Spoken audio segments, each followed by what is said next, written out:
കഴിഞ്ഞ ശനിയാഴ്ച എൻ്റെ ഇടവകയിലെ ലീജർ ഓഫ് മേരി ഗ്രൂപ്പിനോട് സംസാരിക്കാൻ പോയി. 10-30 പേരുണ്ട്. അവർ എല്ലാവരും തന്നെ പ്രായമുള്ള അമ്മച്ചിമാരാണ്. അപ്പോൾ ഞാൻ പറഞ്ഞു, നിങ്ങൾക്ക് പ്രാർത്ഥിക്കാൻ ഒരുപാട് സമയമുണ്ട്. നിങ്ങൾക്ക് വേണ്ടി മാത്രമല്ല, നിങ്ങളൊരു സ്പെഷ്യൽ ഇൻറ്റൻഷന് വേണ്ടി പ്രാർത്ഥിക്കണം. നമ്മുടെ ഇടവയിലെ കുട്ടികൾക്ക് കൊണ്ട് നിങ്ങൾ പ്രാർത്ഥിക്കണം. ദിവസത്തെ കുർബാനയ്ക്ക് പള്ളിയിൽ വരുന്ന കുട്ടികളുടെ എണ്ണം 2 അക്കത്തിൽ കൂടുന്നില്ല. മുതിർന്നവരും പ്രായമുള്ളവരൊക്കെ ഒരുപാട് പേര് പള്ളി വരുന്നുണ്ട്, പക്ഷെ കുട്ടികളില്ല.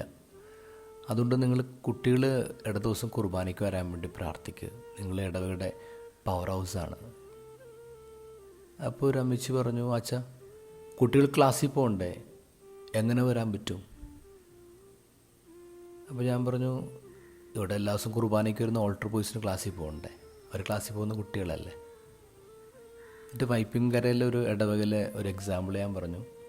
അവിടെ ഒരു ഇടവകയിൽ ദിവസത്തെ കുർബാനയ്ക്ക് 170 കുട്ടികളാണ് വരുന്നത്, മുടങ്ങാതെ വരാണ്. അപ്പോൾ അവിടുത്തെ വികാരിച്ചൊരു ഓഫർ കൊടുത്തേക്കുന്ന ഈ അക്കാദമിക് ഇയറിൽ മുടങ്ങാതെ വരുന്ന കുട്ടികൾക്ക് ഒരു സൈക്കിൾ സമ്മാനം. ഇപ്പോൾ അച്ഛൻ ആ 170 സൈക്കിള് സംഘടിപ്പിക്കാനുള്ള ശ്രമത്തിലാണ്. പക്ഷേ 170 കുട്ടികൾ എല്ലാ ദിവസവും പള്ളി വരുന്നുണ്ടെന്നുള്ളതാണ്.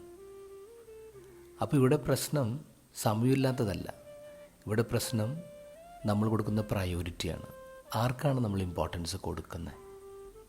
നമ്മുടെ കുട്ടികളെ നമ്മളിങ്ങനെ ബുദ്ധിമാന്മാരാക്കാൻ വേണ്ടിയുള്ള ശ്രമത്തില്ല. അവരെ പഠിപ്പിച്ച് വലുതാക്കി പുറത്തു വിടണം, അങ്ങനെയൊക്കെയാണ് നമ്മൾ ആഗ്രഹിക്കുന്നത്.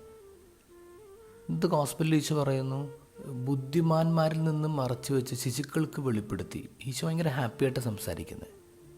ബുദ്ധിമാന്മാരാക്കലല്ല നമ്മൾ ചെയ്യേണ്ടത്. കുഞ്ഞുങ്ങൾക്ക് ദൈവത്തെ കൊടുക്കുക എന്നുള്ളതാണ്. ദൈവത്തെ കൊടുക്കുക, ബാക്കി എല്ലാവർക്കും കിട്ടും എന്നുള്ളതാണ്. എല്ലാം കൊടുത്തു കുട്ടികൾക്ക് ദൈവത്തെ കൊടുത്തില്ലെങ്കിലോ?